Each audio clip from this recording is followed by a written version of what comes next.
Amém?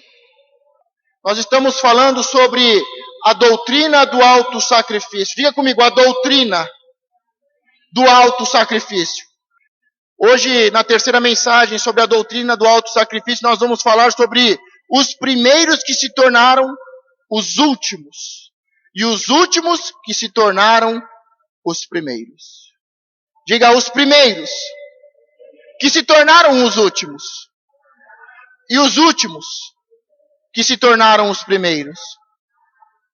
Nós vemos e estamos acompanhando a mensagem de Cristo, a sua palavra que é espírito e que é vida, que é espada penetrante, que não volta vazia. E estamos falando sobre o sacrifício pessoal. Estamos falando sobre Jesus e a conversa com o jovem príncipe. A conversa que Pedro teve com Jesus. E na continuação, Jesus, ele coloca o dedo rígido apontando para os seus discípulos e diz: cuidado, porque os últimos podem se tornar os primeiros. E os primeiros podem se tornar os últimos. É um aviso, é uma palavra profética sobre o que vai acontecer no futuro.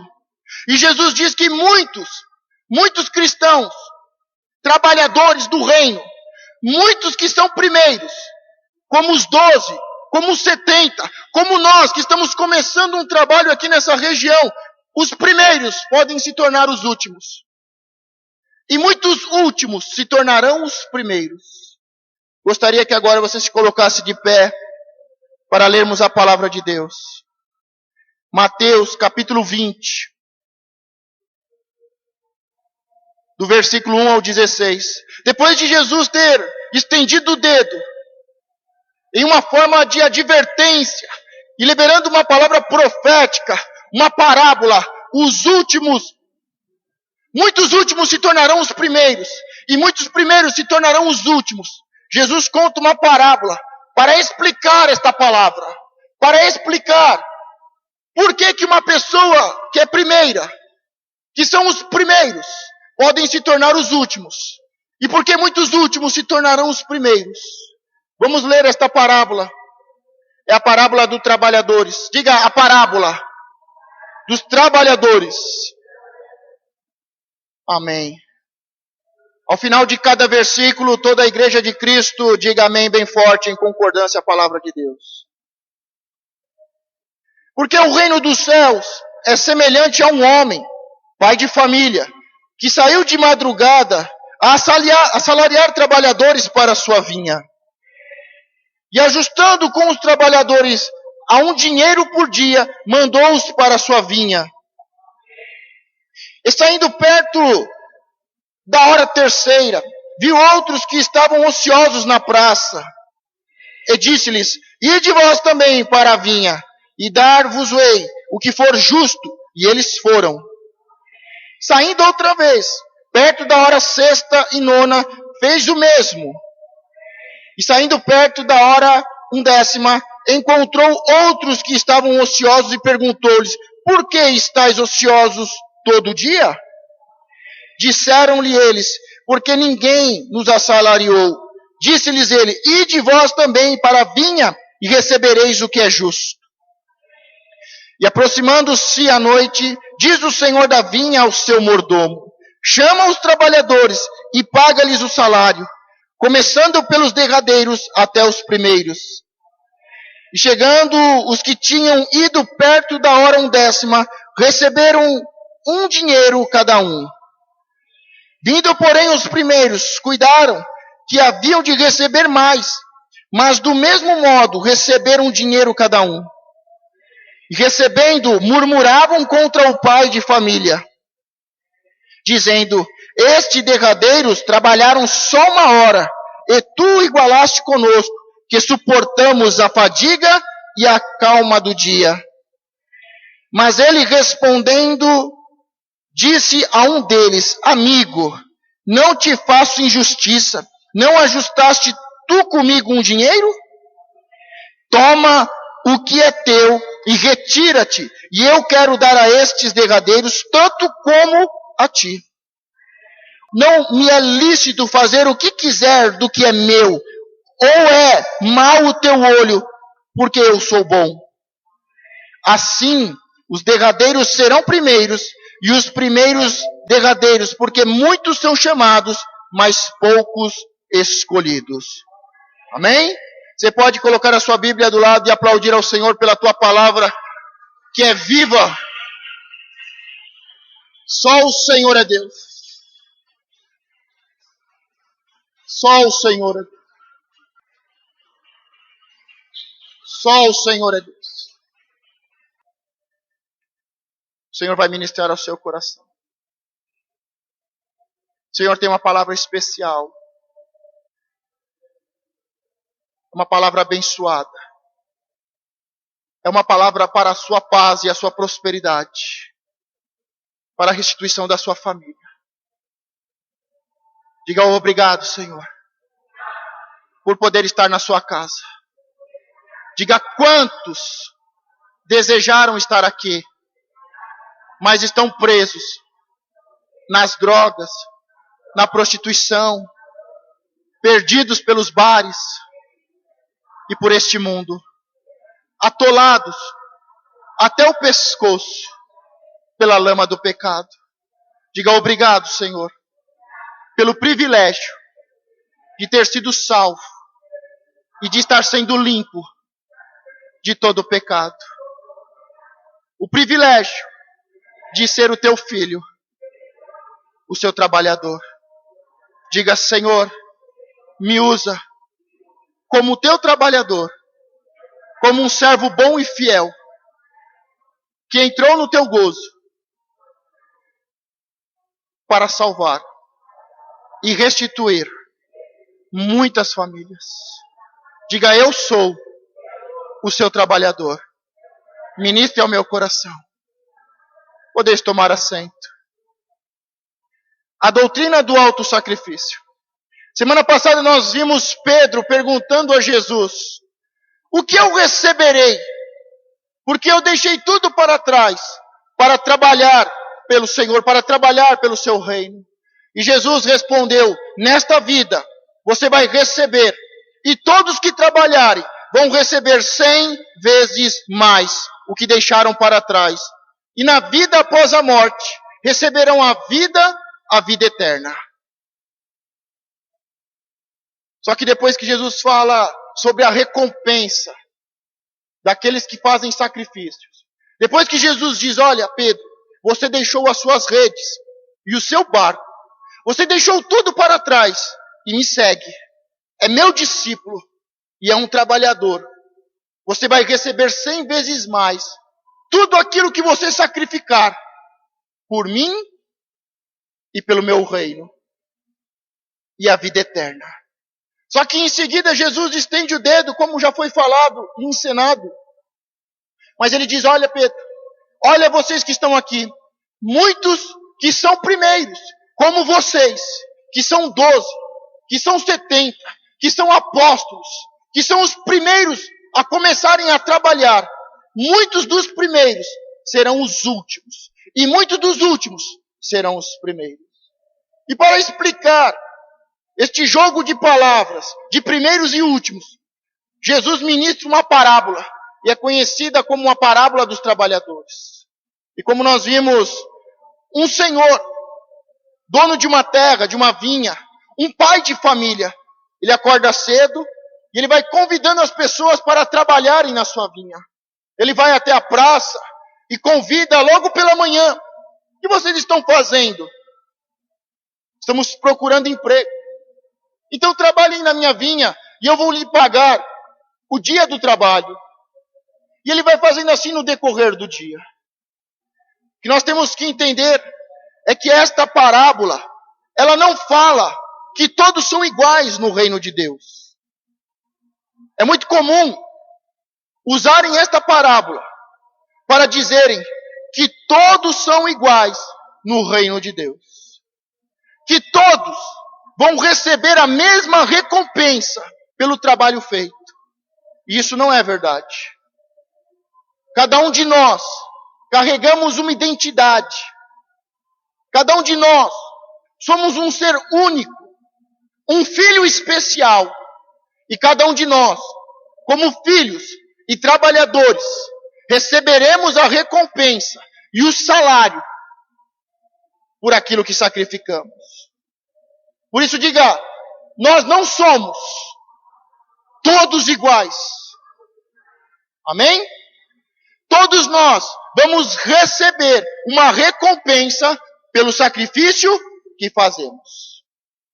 A segunda coisa que usam esta parábola, e que também não é verdade, mas é muito bom dizer, é que a salvação não é pelo trabalho, mas é pela graça. A salvação é pela graça.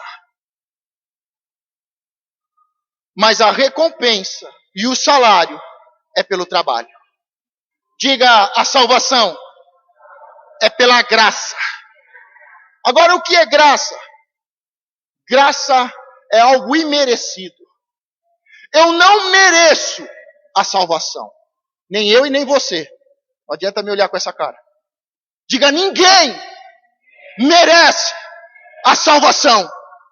Mas o Senhor nos deu pela graça. Nós somos salvos. E vamos viver eternamente no reino do Pai. No reino desse Senhor, de um pai de família. Nós vamos viver pela graça. Mas o salário, a recompensa, é pelo sacrifício que fazemos. Semana passada nós falamos que a recompensa é 100 vezes mais. Não é 2 vezes mais. Não é 7 vezes mais. É 100 vezes mais. Como Isaac, que foi o sacrifício vivo. E cada semente que Isaac lançava na terra, ele colhia 100 vezes mais.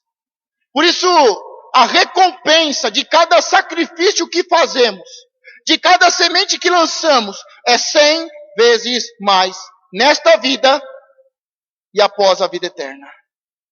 As recompensas e os benefícios para cada semente e para cada sacrifício que fazemos é para esta vida e para a vida após a morte. Diga, a salvação é pela graça, mas a recompensa é pelo sacrifício. Por isso esta parábola, ela não quer dizer que todos são iguais, no sentido de serem iguais no reino de Deus e terem os mesmos direitos e as mesmas recompensas. Ela também não quer dizer simplesmente que a salvação não é pelo mérito e pelo trabalho, pelo que fazemos, mas é pela graça do Senhor.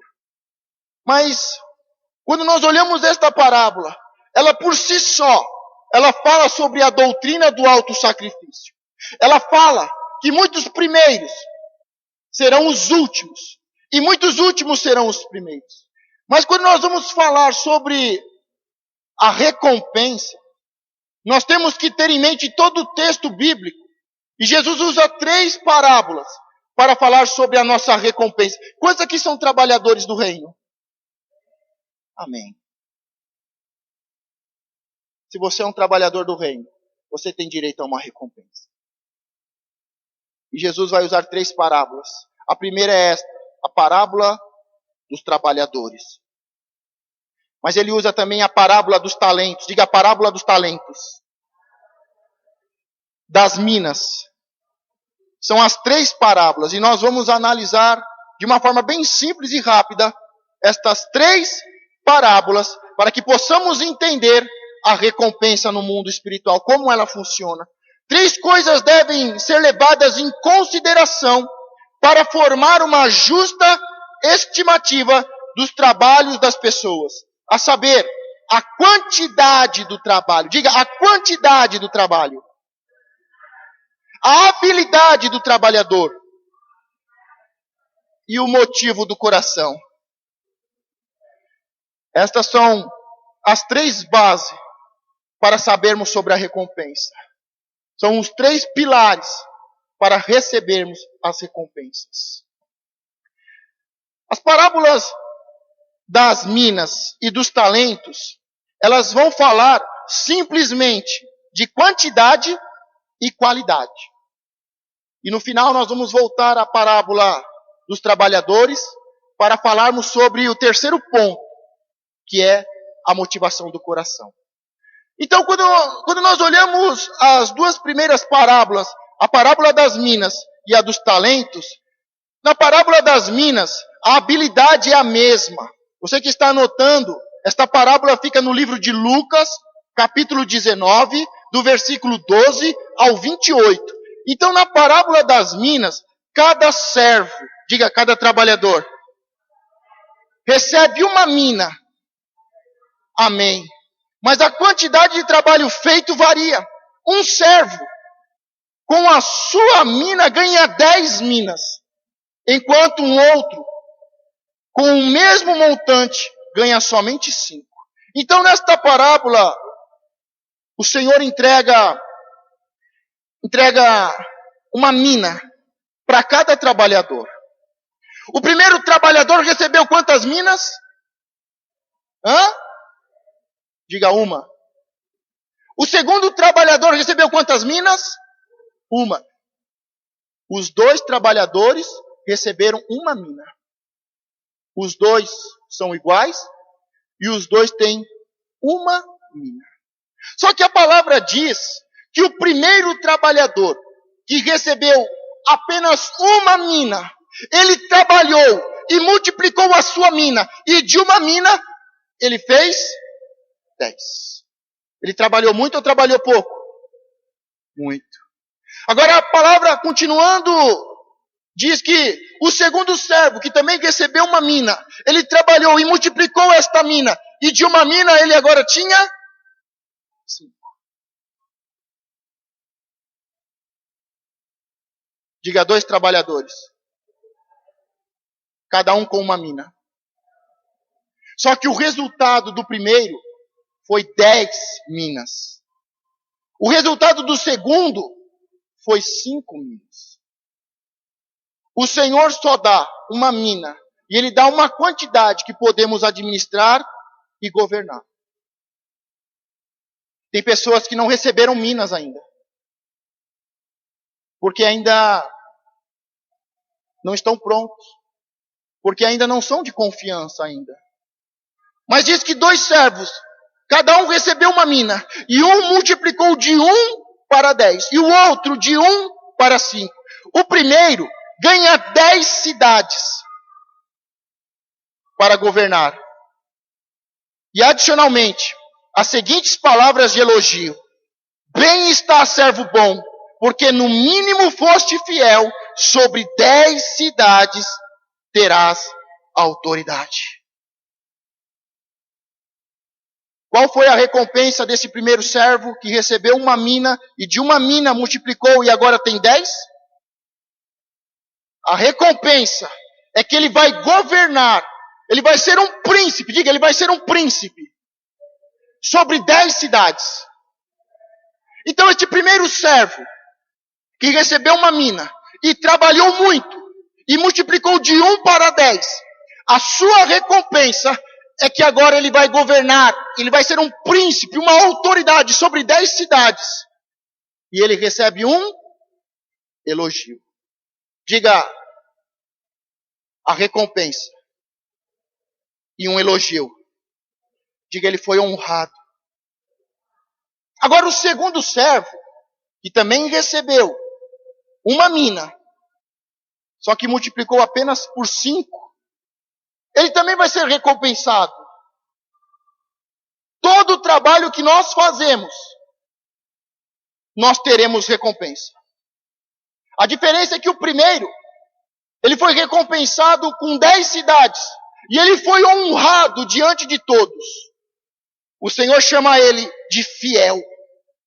Agora o segundo, ele trabalhou e tem 5. A recompensa dele é que ele vai governar sobre 5 cidades. Ele também vai se tornar um príncipe, um governador sobre 5 cidades. Mas ele não é elogiado. Sabe por quê? porque ele não fez o seu máximo. Ele fez metade do que ele poderia ter feito. Por isso o Senhor diz a ele: tu também governe sobre 5 cidades. O primeiro, o Senhor o elogia, o Senhor o honra, o Senhor o engrandece. Mas o segundo, ele também é recompensado na mesma proporção, para cada mina, uma cidade. Os dois são príncipes, são uma autoridade sobre cidades. Para cada mina, uma cidade. O primeiro, um príncipe sobre 10 cidades, e foi honrado diante de todos. O segundo, também um príncipe, só que sobre 5 cidades. E ele não foi honrado, e recebe uma palavra bem seca: e tu governe sobre 5 cidades. Hoje o que mais tem é pessoas que poderiam fazer 10. É pessoas que poderiam tirar 10. É pessoas que poderiam fazer o seu máximo, mas fazem metade. Se você fizer metade da sua capacidade, como estamos analisando a parábola, se você pode fazer 10 e só faz 5, você também vai ser recompensado. E você é melhor do que aquele que não fez nada e que não governa nada, nem a sua própria casa. Mas você que não fez tudo, eu sei o que você quer. As pessoas que não fazem tudo, o que elas querem é serem honradas. Limpei a igreja toda e o pastor nem falou nada. Montei a ceia e o pastor nem falou nada. Estou na portaria da igreja e o pastor nem falou nada. Eu fiz evangelismo essa semana e o pastor nem falou nada. Eu fui fazer visita e o pastor nem falou nada. Nós recebemos o máximo, que é o elogio, quando verdadeiramente merecemos. Cada um de nós que temos uma mina, que temos uma responsabilidade, um compromisso, nós podemos fazer o máximo e ter 10. E de uma mina nos tornarmos príncipes e autoridade sobre 10 cidades, sobre 10 pessoas, sobre 10 famílias, sobre 10 bairros, sobre 10 cidades. Aquele que faz o máximo não só é recompensado, mas como é honrado. Mas aquele que faz menos, que faz metade, que faz o mínimo, também vai ser recompensado pela quantidade que fez, terá a quantidade de recompensa. Mas não espere ser honrado. Diga: a doutrina do alto sacrifício.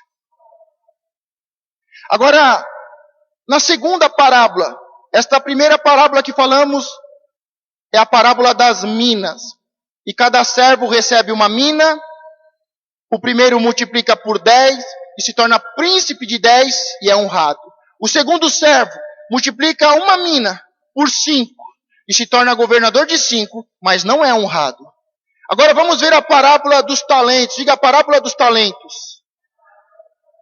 Fica em Mateus, capítulo 25, do versículo 14 ao 30. Na parábola das minas, a habilidade é a mesma. Cada pessoa recebeu uma mina. A habilidade é a mesma. Agora, na parábola dos talentos, as condições são diferentes. Um recebe 5 e ganha 5. O outro recebe 2 e ganha 2. De acordo com a nossa regra, estes 2 deveriam ser igualmente méritos. E são representados assim na parábola. A mesma recompensa é destinada a cada um. E ambos são elogiados nos mesmos termos. As palavras do mestre em ambos os casos são: bem está, bom e fiel servo. sobre o pouco foste fiel, sobre o muito te colocarei, entra no gozo do teu Senhor. Esta segunda parábola, agora há diferenças. Na primeira parábola, cada pessoa recebeu uma mina. E o resultado do seu trabalho gerou recompensas. 10 cidades e 5. Honrado, sem honra. Agora nesta, há diferenças. Há muita diferença. Porque um trabalhador recebeu 5. E outro recebeu 2. Aqui já há diferenças. Na parábola dos talentos, cada um recebe um talento. Cada um recebe uma quantidade. Eu não sei quantos talentos o Senhor te deu.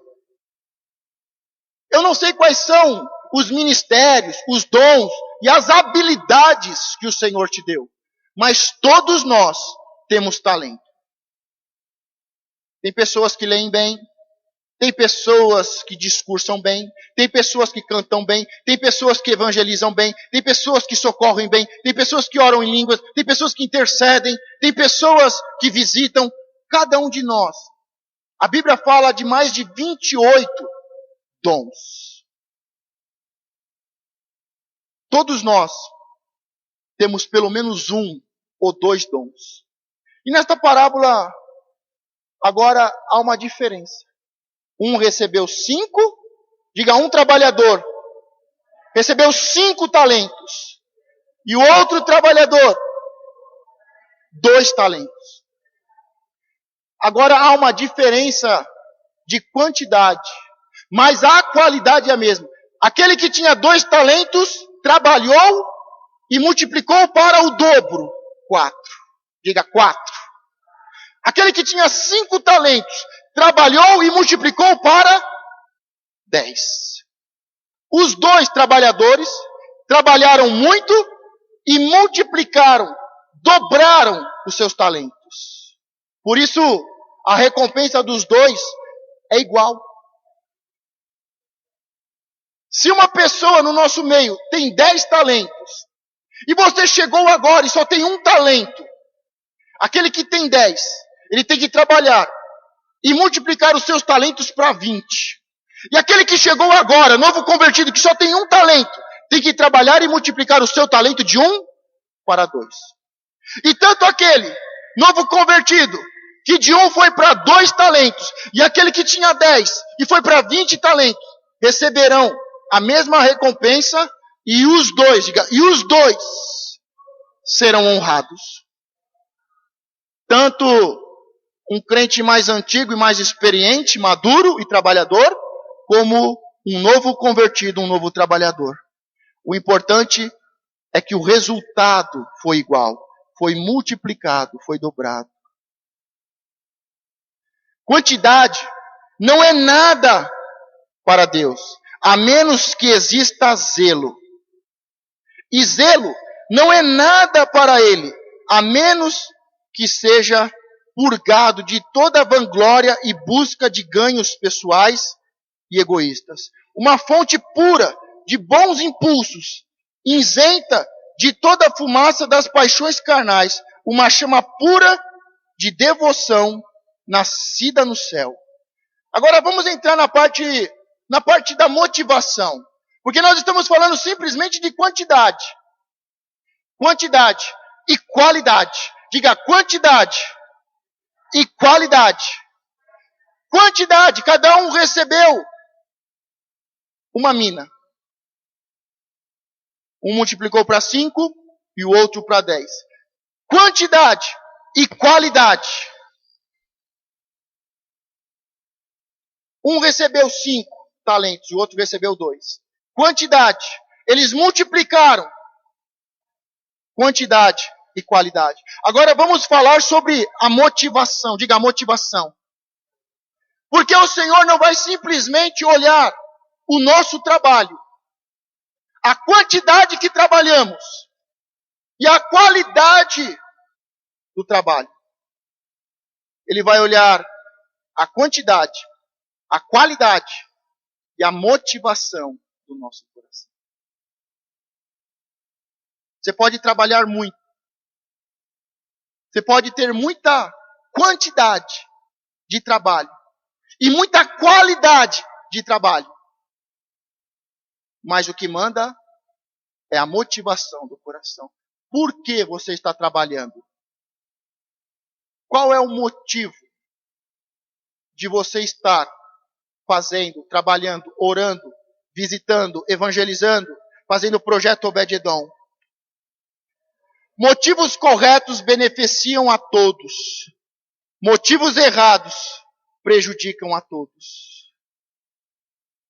A parábola dos trabalhadores da vinha, vamos voltar agora para a primeira parábola.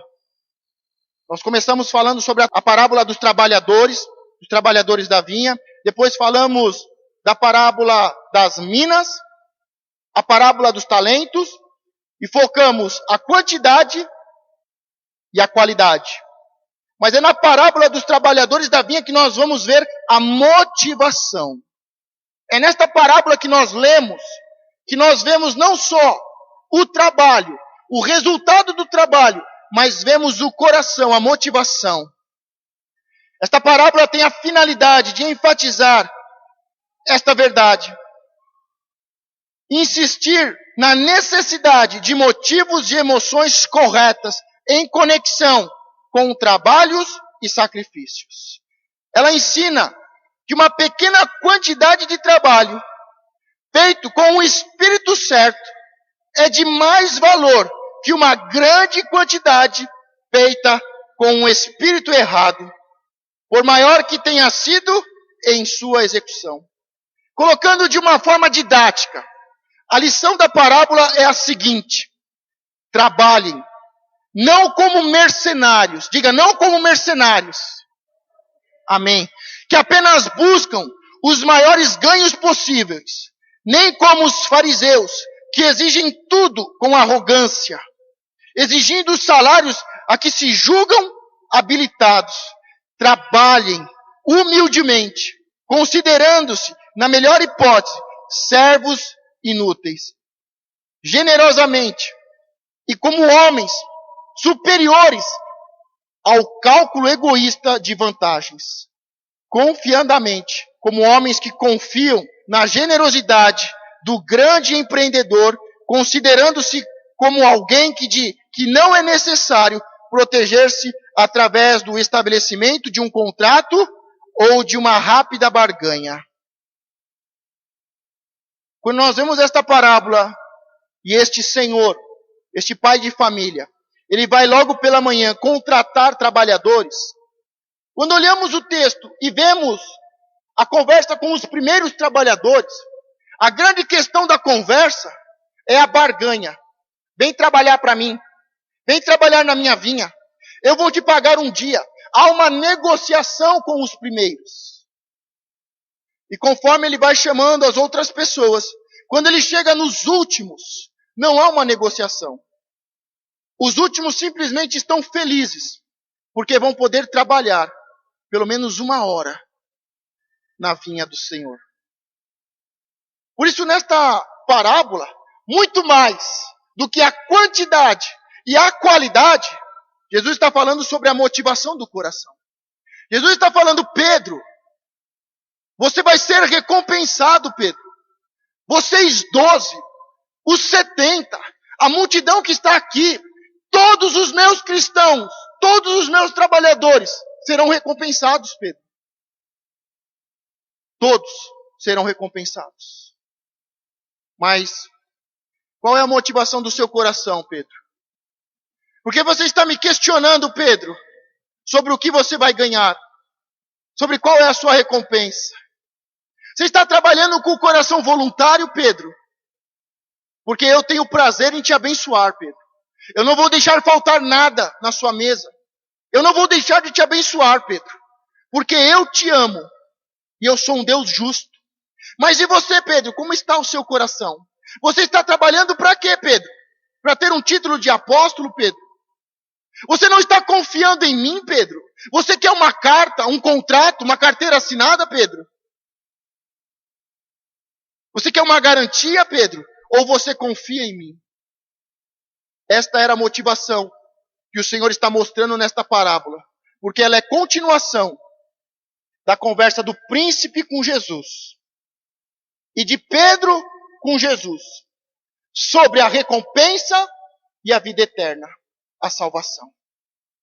Ele quer saber o que ele vai ganhar, tendo deixado tudo para trás. Ele quer uma garantia, uma segurança. Ele quer um contrato, uma carteira assinada. A motivação do coração é insegurança, é medo, é barganha. Por isso, na parábola dos trabalhadores, nós vemos que os primeiros trabalhadores, a grande questão da conversa do Senhor, do pai de família, com eles que estavam na praça, esperando um trabalho, é a negociação. Nós vamos trabalhar, é o salário. Quanto eu vou ganhar? É a negociação. Mas os últimos, eles não estão preocupados com o salário. Eles são chamados e imediatamente eles vão para trabalhar. Os primeiros, eles querem saber, mas o que eu vou ganhar sendo da fonte de vida?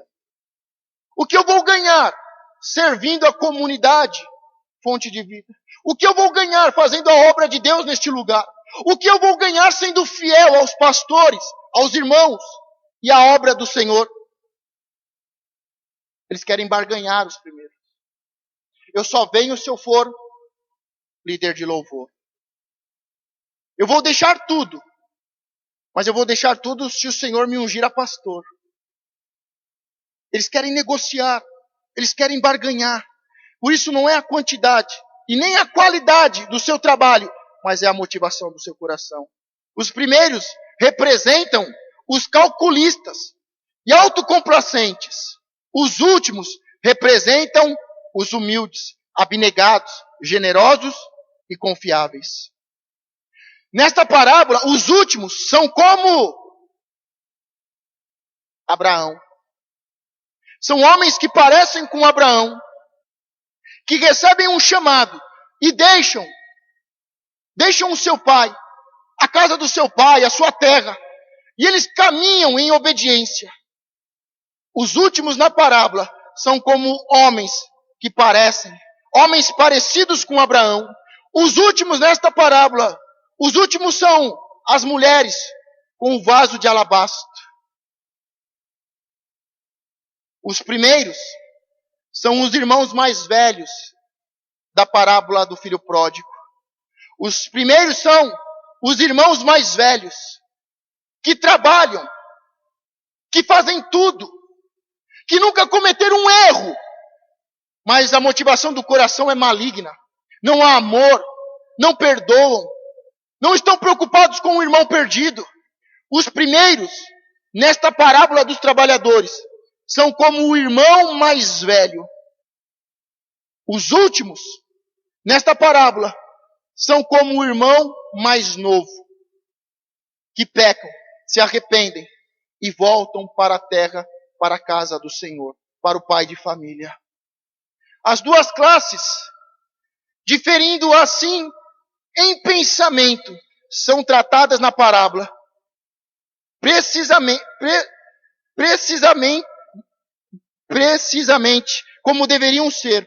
Os últimos se tornam os primeiros, e os primeiros se tornam os últimos.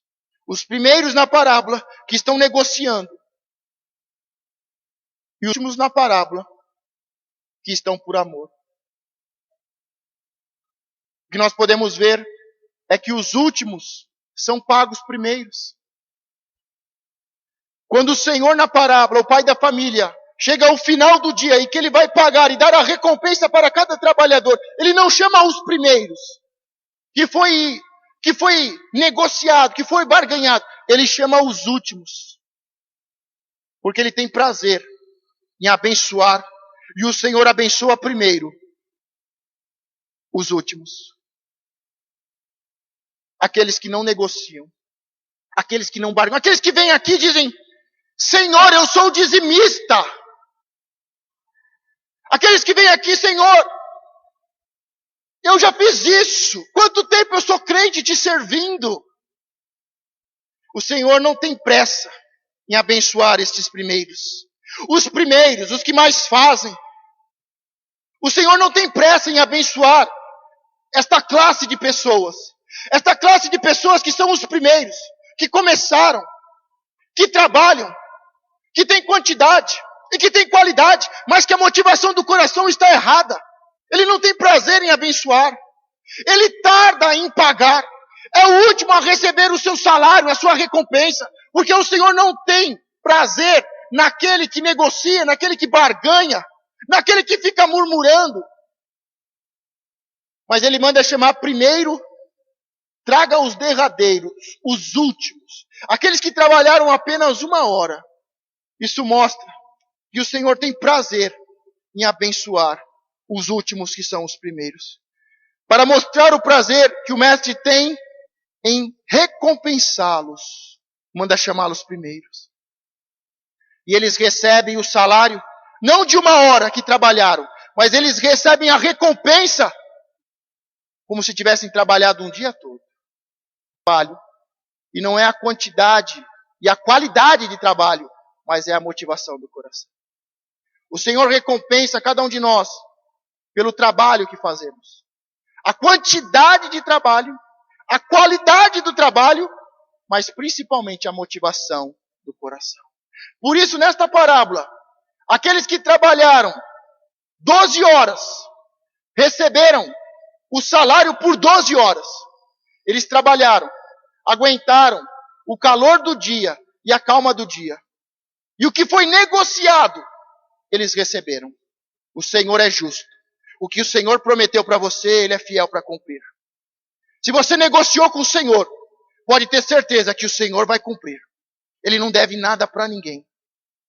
Ele pode deixar você por último.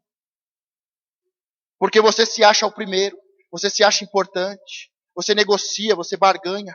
Você até trabalha. Tem até quantidade e qualidade. Mas não tem motivação no coração correto. Por isso, aquilo que o Senhor propôs e disse que vai fazer. Aquilo que o Senhor te prometeu. Ele é fiel, Ele é justo para cumprir e para pagar. Ele vai te pagar e Ele vai te recompensar. Mas aquele último que trabalhou apenas 1 hora, ele é o primeiro a receber a sua recompensa. E ele não recebe a recompensa de 1 hora, mas ele recebe a recompensa de 12 horas. Porque não é só a quantidade de horas, não é só a qualidade do meu trabalho, mas é a motivação do meu coração. Se o seu trabalho é bom e a motivação do seu coração é bom, o Senhor vai se apressar em te pagar, em te abençoar. Quantos estão entendendo?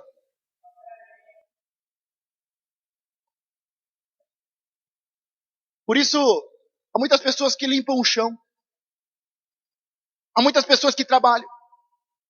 Estão trabalhando 12 horas, mas trabalham reclamando, murmurando. E o Senhor não te recompensa, porque a motivação do seu coração é ruim. Você poderia fazer 10, e você faz só 5. E você é recompensado, mas você não é honrado. E você fica magoado. Você fica com raiva do pastor. Você fica com raiva de Deus. Mas você recebeu 1 e poderia ter feito 10. Mas só fez 5. Você vai receber a sua recompensa. Se você recebeu 5 ou 2. E se você multiplicar,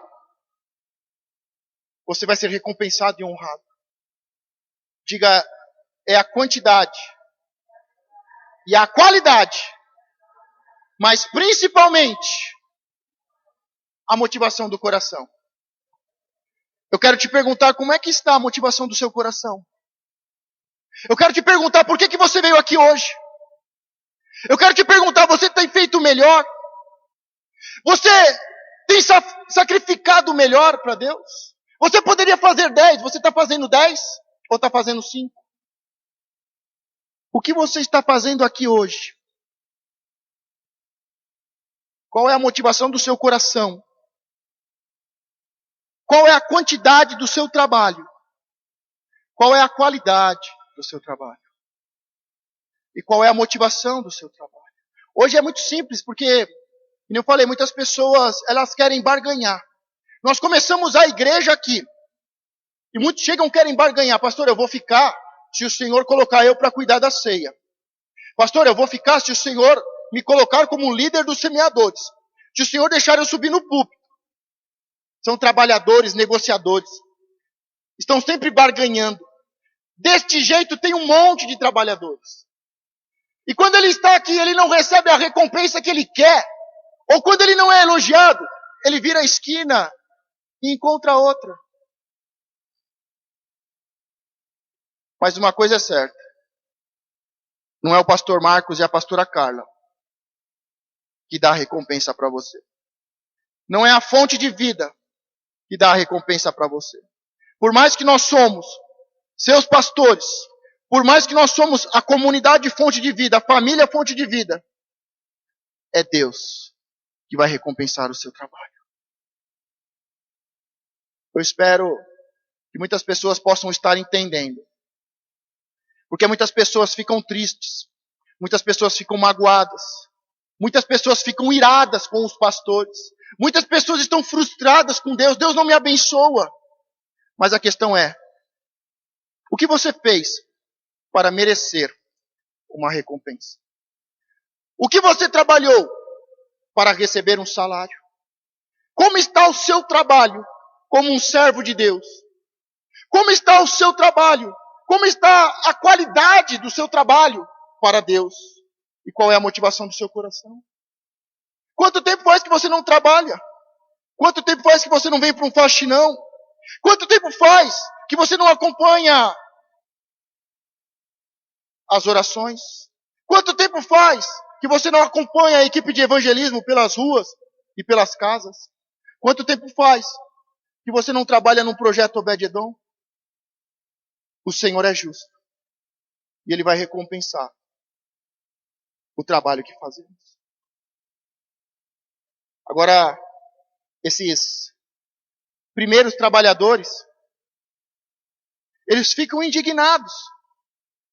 E eles falam, como o Senhor paga para esses derradeiros a mesma coisa que pagou para nós, que ficamos o dia todo? Esta é a palavra, esta é a voz dos ciúmes, da inveja. Olha para o irmão e vê Deus abençoando. E fala, Deus, não é possível. O Senhor não me ama, o Senhor não é justo. Porque eu estou todos os dias na sua casa, eu limpo o chão daquela igreja, eu limpo o banheiro, reclamando, mas eu limpo, Senhor, murmurando, mas eu limpo, Senhor, eu estou há 2 anos trabalhando, eu estou há 2 anos fazendo, olha o meu trabalho, olha a minha quantidade. Mas o Senhor está vendo a qualidade. E aquele que fala, Senhor, aquele chegou agora, olha, chegou agora. E o Senhor já o abençoou com um carro, com uma casa, o Senhor curou o familiar, o Senhor o prosperou. Por que, Senhor? O Senhor está pagando ele primeiro, porque o Senhor está abençoando mais ele, Senhor. Esta é a frase. Este é o discurso do espírito da inveja, do ódio, do irmão mais velho, que se puder, pega o irmão mais novo e esgana ele. E põe ele para fora da casa do pai. E põe para fora da igreja. Ou não tem muitos filhos velhos colocando os filhos novos que se arrependem para fora da igreja. Deus não é Papai Noel porque Ele não é uma mentira, não é uma fantasia. E muito menos um demônio pagão que se infiltrou dentro da igreja. E podemos fazer uma lista de pedido para eles. Deus é fiel. Deus te ama. Deus é fiel. Deus vai te abençoar. Deus vai te recompensar. Deus vai pagar a paga do seu trabalho, o seu salário. Pela quantidade e pela qualidade. Mas pela motivação do coração. Muitos que são últimos se tornaram primeiros. Jesus está falando isso para Pedro. Pedro é um dos primeiros. Diga, Pedro é um dos primeiros. Da mesma forma, Eu que estou aqui, sou um dos primeiros. Porque o nosso propósito é levantar 12 e 70 discípulos. Estamos levantando os primeiros discípulos neste lugar. Por isso, da mesma forma que Pedro era um dos primeiros ao lado de Jesus, nós aqui somos os primeiros, os 12, os 70 primeiros, chamados por Deus para fazer a obra neste lugar e neste tempo. Diga, eu sou um dos primeiros. Os primeiros discípulos, um dos 12 ou um dos 70. Nós corremos o risco, nós que somos os primeiros, corremos um sério risco de nos tornarmos os últimos a sermos chamados. Os últimos a serem recompensados. E o primeiro motivo é, o que receberemos por isso? Esta é verdadeiramente um estado mental a ser temido. Pastor, eu vou frequentar a igreja, mas o que eu vou ganhar com isso? Pastor, eu vou ser discípulo da comunidade cristã, mas o que eu vou ganhar com isso? Pastor, eu vou ser um cooperador, um obreiro, mas o que eu vou ganhar com isso? Pastor, eu vou orar e interceder pelo perdido, eu vou visitar. O que eu ganho com isso? Isto é uma mentalidade que nós, que somos os primeiros, temos que temer. Este é o primeiro sinal de que nós, como primeiros, estamos nos tornando os últimos. O segundo sinal, na igreja dos primitivos, dos primeiros séculos, os mártires eram quase endeusados pelo entusiasmo popular. Outra coisa que pode nos fazer, de primeiros, nos tornarmos os últimos, são algumas atitudes.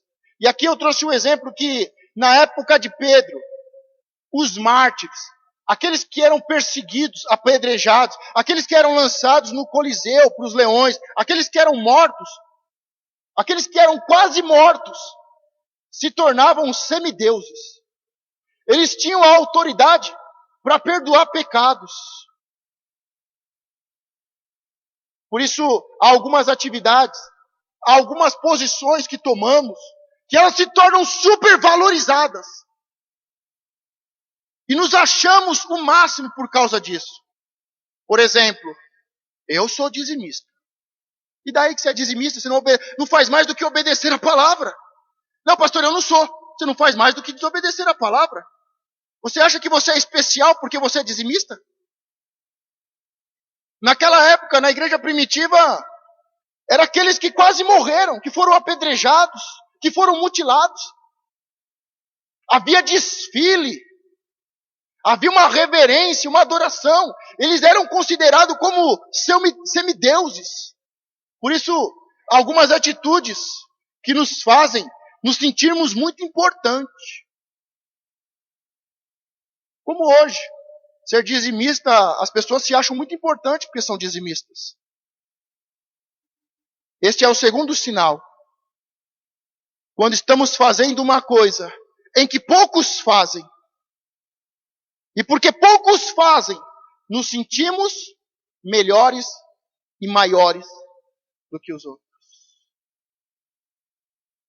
Pastor, eu venho todo domingo, eu não falto. Isso é raro hoje, em qualquer igreja. Mas não é porque você vem todo domingo aqui, você não faz mais que obrigação. Não é porque você vem todo domingo aqui que você é especial. Por isso há atitudes que nós vamos fazendo, que são super valorizadas, que começam a trabalhar na nossa mente. E nos tira de primeiro para sermos os últimos. O terceiro ponto, que corremos o risco de nos tornarmos, de sermos os primeiros e nos tornarmos os últimos, é a questão do asceticismo. Ou asceticismo é uma filosofia de vida na qual são retirados os prazeres mundanos, onde se propõe a austeridade. O terceiro ponto em que podemos cair e de primeiros nos tornarmos os últimos, por causa da motivação do coração, a primeira é porque o que eu ganho com isso é um coração mercenário. E um coração mercenário se torna um último. Atitudes que fazemos que são supervalorizadas e que invadecem o nosso coração e que fazem de nós nos tornarmos os últimos. E a terceira é um estilo de vida. Não é um sacrifício, mas é um estilo de vida. Pastor, eu faço jejum 2 vezes por semana. Todo final de mês eu faço um culto de agradecimento, de ação de graças. Eu entrego dízimo e depois eu entrego mais uma oferta assim. Você vai criando um estilo de vida que vai tirando o prazer. Mas não é um sacrifício, é uma filosofia. Eu vivo sem ter prazer, achando que isso é um sacrifício. Você não está fazendo um sacrifício, você está tendo um estilo de vida em que muitos fazem, em que muitas religiões e seitas seguem. Eles tiram o prazer da vida. Eles tiram a alegria da vida. E muitas vezes estamos vivendo não um sacrifício, mas um sistema religioso, um sistema de asceticismo em que não há prazer na vida. Não há prazer, mas também não é sacrifício. Esses são os 3 pontos que podem tornar você e eu, que somos os primeiros, os últimos. Entendendo que existirão alguns primeiros que não se tornarão últimos, também existirão alguns últimos que não se tornarão primeiros. Quando nós vemos o texto, Jesus diz, olha, muitos primeiros, diga muitos, amém, muitos primeiros se tornarão os últimos, e muitos últimos se tornarão os primeiros. Então a palavra não diz que é poucos, e também não diz que é todos. Há muitos que são primeiros, e aguentam o calor e a calma do dia, aguentam o peso de uma vida de oração, de intercessão, de trabalho, mas eles não deixarão de ser primeiros, porque o seu coração tem a motivação correta. Eles não só têm o trabalho, a quantidade e a qualidade, mas eles têm um coração com a motivação correta. Por isso, por mais que diga muitos, não é poucos e nem todos. Muitos primeiros são primeiros e continuarão sendo primeiros até o final da sua vida. E muitos que são últimos continuarão sendo últimos. Porque não é só o mérito também. Não adianta o jovem dizer, pastor, eu sou muito novo, eu vou aproveitar a vida, eu vou todo domingo ao shopping, eu vou passear, eu vou andar de skate, eu vou namorar. Pastor, resumindo é o seguinte, quando eu estiver lá para uns 60 anos, eu venho para a igreja. E eu vou trabalhar só 1 hora, como os últimos trabalhadores. Mas você vai trabalhar só a última hora e você nunca vai ser o primeiro. Porque você entregou o resto para Deus. Então não é só a motivação do coração, tem a quantidade, a qualidade e a motivação. Porque tem muitas pessoas assim. Não, amanhã eu faço. Você está sendo o último? Você pode ser o primeiro. Você é o primeiro? Então vigia e ora para continuar sendo o primeiro. Que a sua vida, não só espiritual, mas a sua vida familiar, a sua vida financeira, lá no seu trabalho, que você possa entender como é que funciona a lei da recompensa. E principalmente, que todo sacrifício é recompensado.